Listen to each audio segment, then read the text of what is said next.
Il-professur Kevin Aquilina, ex-dekan tal-Fakultà tal-Liġi fl-Università, qed jibqa' jinsisti li l-kelma saħħa għandha titlaq mill-abbozz tal-liġi li permezz tiegħu il-Gvern irid iħares lil dawk in-nisa li waqt titqala jaffaċċjaw komplikazzjoni medika. Iżda f'kummenti lil One News, il-Ministru għall-Ġustizzja Jonathan Attard qal li ma jaqbilx u jsostni li l-mara m'għandix titħalla tasal f'xifer il-mewt biex tingħata il-kura meħtieġa. Il-Ministru Attard insista li fejn ikun hemm periklu ta' saħħa gravi li jista' jwassal għal mewt, il-kura meħtieġa trid tibda tingħata minnu fih biex tipprevjeni l-ar ċirkostanzi. Dak huwa lan tal-abbozz kif ippreżentat li jieħu ħsieb li ma jkunx hemm telf ta' ħin biex ħajjet il-mara tkun imħarsa.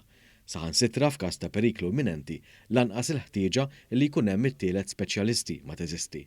Il-Ministru Attard kien qed jikkummenta meta mistoqsi dwar id-dikjarazzjoni ta' Aquilina f'The Malta Independent fejn qal li l-kieku l-Gvern kien qed jaġixxi b'rieda tajba kien jillimita għal ċirkostanzi fejn jeżisti l-periklu tal-mewt, xejn aktar u xejn inqas.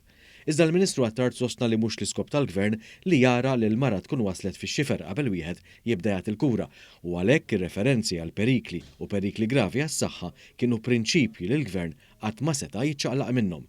Il-Ministru Attard qal li gvern effettiv huwa gvern li jisma' imma l-imbagħad ikollu l-kuraġġ li jwettaq. Qal li huwa l-obbligu tal-Gvern li jressa l quddiem din l-emenda sabiex inħarsu kemm lit-tobba kif ukoll lill-ommijiet prospettivi minn proċeduri kriminali f'mument daqshekk sensittiv fit-tqala tagħhom.